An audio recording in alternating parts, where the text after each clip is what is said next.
diagnosis, as he died. She sniffled away from the air warden, murmuring that she simply had to leave, then rode her bicycle through the dark streets to slip into Mr. Pentham's house through the garden. She memorized the message the man had given her and destroyed it. Was it bad news? She couldn't decide.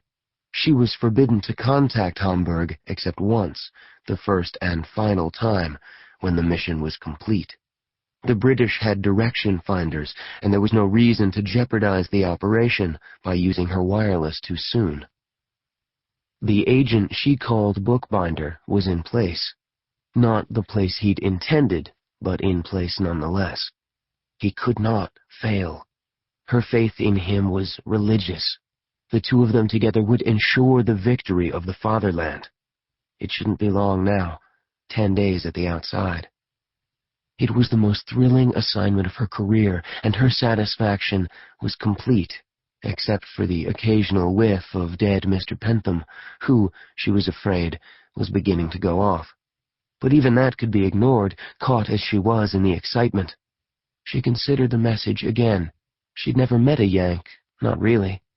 Thomas Wall. Perhaps she'd call him Tommy. Chapter 2. Early morning, December 1, 1941. Thomas Wall woke from what wasn't quite sleep. The bedside lamp smeared feeble light on the patterned tin ceiling and the scarred wooden bedposts. He sat up, and the room reeled. He steadied himself against the mattress, his breath catching at the pain in his bandaged right hand. The broken memory of a fever dream flashed and was gone. England. He was in London.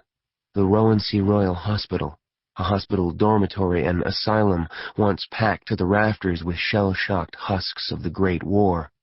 Now, a new generation clamored at the gates as Churchill faced Hitler across the narrow channel. Tom had a bed in a semi-private alcove, and the enforced company of hollow-eyed men, stiff and brittle as scarecrows. All he needed was time, quiet, cool darkness. He needed sleep, hadn't slept for 2 days, and someone was coming. He heard footsteps on the tile floor, sounding over the snoring, wheezing inmates. Tom turned his head, and the light of the hallway blinded him, shining like a deadly beacon on a deadly night. The operation, the recovery, the airfield on Crete. He lifted his bandaged hand to shield his eyes and heard the rustle of skirts. "Harriet," he said. "Still awake, love," a nurse replied, matronly and bustling. He recognized her voice. "You and me both, Mrs. Harper. No rest for the wicked." "The weary, Mr. Wall. No rest for the weary." "Them either. But what would you and I know about that?" She clucked. "How you do go on." But he didn't go on. He stayed. He had recovered, except for his hand, but he stayed in the asylum, cutting paper dolls. All he needed was rest and sleep and Earl. He needed Earl. Earl was a walking bomb only Tom could defuse. "It's coming on 7, Mrs. Harper was saying, "and you have a visitor this morning." 7? It's morning? Another disorientation, the dawn obscured by the blackout curtains. Then he heard the rest of it. "A what? I have a what?" She clucked again. "Hush now, you'll wake the others." "You know what the governor said, Mr. Wall, steady as she goes." She drew the alcove curtains, and a mumbling moved through the room as light seeped in. "I told them, didn't I? No visitors. But did they listen to an old nurse who's been tending her boys since the Ain River?" "I'm steady," Tom said. "I'm 4-0. What visitor?" "A gentleman from the Home Guard, or so he claimed. Called past midnight, if you please. I put him off, of course. He'll be coming at 8:30, so we'll need to shave and dress, Mr. Wall." "He claims to be from the Home Guard?" Mr. Davies Frank, fire controller, so his calling card said." "Not American, then," he said. "Not Earl." The nurse unlocked a door and led him past the chapel and the display of flags. 4 flags were American, taken in 1814 when the Brits set fire to the White House. Some of the old pensioners liked to twit Tom about the captured flags, so he pretended to think they were veterans of the War of 1812 and was rewarded with toothless and grizzled smiles. Mrs. Harper led Tom toward the governor's wing and unlocked a final door. "Journey's end, Mr. Wall. Shave, bathe, and dress. I'll have Mr. McGovern bring you a nibble. Is there anything else you'll be needing?" "Scrub my back?" She clucked in amusement and was gone. Beyond the door was a small, tidy bedroom. There was a suit laid out on the bed and a narrow panel door opening to an attached bathroom. There was a razor in the bathroom, an old-fashioned cutthroat with a handsome ivory handle. What the hell, giving an inmate a straight razor instead of a safety? He couldn't think. His mind was sluggish, exhausted as his body. He wanted sleep. He wanted Earl. He wanted Harriet. Shaving left-handed was awkward, and with a cutthroat, it was worse. There had been a girl who'd shaved him during the worst of it. He remembered that. He toweled dry and slopped a bowl full of sudsy water onto the tile floor and left the razor at the edge of the basin. He dressed. The suit was his. He'd bought it last year in Burlington Arcade before it caught a Luftwaffe bomb. There was no wallet in the pocket, no money, nothing. An empty suit for an empty man. The door opened and McGovern entered. He was tall and bent, like Ichabod Crane, with bony shoulders and a gaunt face. He was stronger than he looked, and he ruled the men with a brutal bonhomie. "Got yourself all prettied up, then," McGovern said, putting a tray on the bedside table.